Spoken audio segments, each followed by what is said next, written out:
For today's mini vlog, tara samahan nyo akong mag-unbox nitong mga dumating na stocks natin ng Evo helmet. At nandito na nga rin yung bagong model ng Evo helmet na Evo SRX. Kaya ito, i-unbox natin ito mamaya guys. Panoorin mo hanggang sa dulo dahil i-reveal ko sa inyo anong itsura at anong meron sa Evo SRX na to. Siyempre bukod nga sa itsura, i-reveal ko din kung magkano nga ba ang presyo ng bagong Evo SRX na to.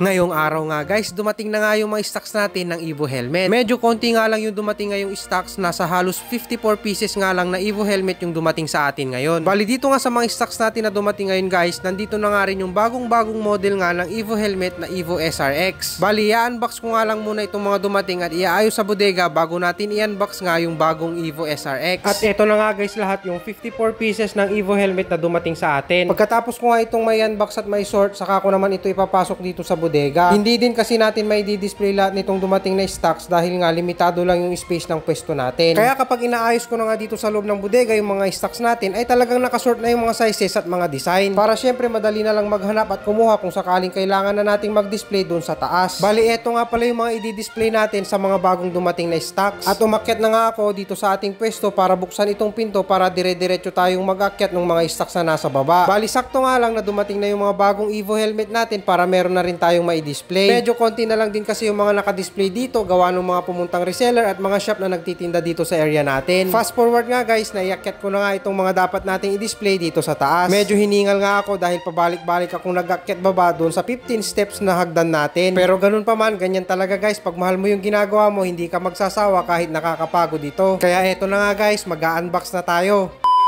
At ayun na nga guys, nandito na tayo sa taas ng pwesto, dito sa second floor. At yan na, naiakit na nga natin yung mga i-display natin. At syempre, i-unbox na nga natin yung bagong model ng Evo SRX. Papakita ko sa inyo yung design niya guys. Ito na siya.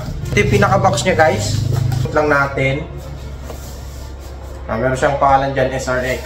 Guys, pag bibili nga kayo, nandito na yung mga sizes niya. Ayan, may check yung i-unbox natin. Tulad nito, meron siyang check dito, medium size. Yan yung size na i-unbox natin. Ito yung pangalan niya, Evo SRX Scout Black Gray Red. Yan yung model tsaka code name niya. Tsaka yung design. What's inside the box ng Evo SRX guys? Syempre, unang-una syempre meron pa rin siyang kasamang clear lens. Yung laging kasama yan, bumibili kayo ng Evo helmet. Tapos syempre ito na yung pinaka-bag ng Evo SRX guys. Eh syempre madali lang siyang buksan. Pipindutin nyo lang to, tapos iangat nyo lang. So yun guys, ito na nga yung design na i-review natin sa kung ano bang meron sa Evo SRX. Ito na guys. Wow, ganda. Itong Scout Black Gray Red guys, matte color siya, matte finish. Siyempre unahin natin sa harap. Angas, mastig oh. Pipindutin nyo lang yan pag gusto nyo buksan at may pumasok na hangin. Pagdating naman sa visor niya guys, ito naka silver lens siya. Ito yung kasama niya. Dito yung pindutan niya pag gusto nyo buksan. Yan. May lock kasi yan guys. Yan, ito ang kagandahan ng SRX. Katulad niya dun sa Evo SR09. Meron din siyang pindutan dito. So maglalak kasi yan guys. Siyempre dual visor pa rin guys yung SRX. Ayan. Meron siyang top air vent.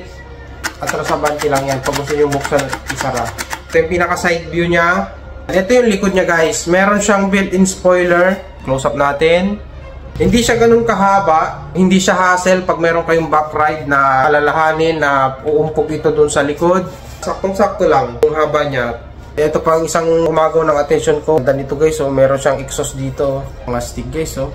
Dito nga yung mga certification niya. Ito siya, ECE R22.06. Yung bigat niya guys, 1,500 grams, plus minus 50 na yan. Ito rin yung size niya, 57 to 58 cm kapag medium size. And syempre dumaan din siya sa ICC certification. Kaya siguradong legit quality ang Evo helmet na SRX na mabibili ninyo guys. Guys, syempre may mga magtatanong, kumusta naman yung interior or yung foam ng helmet na yan? Dito sa SRX guys, in-improve na nila ng sobra yung foam ng Evo helmet na model na to, SRX.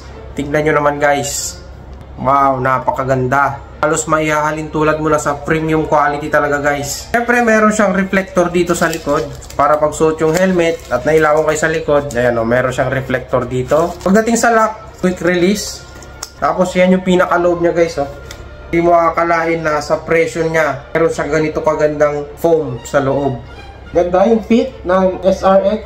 Talagang nakakapit yung foam niya. Ganda ng fitting niya guys.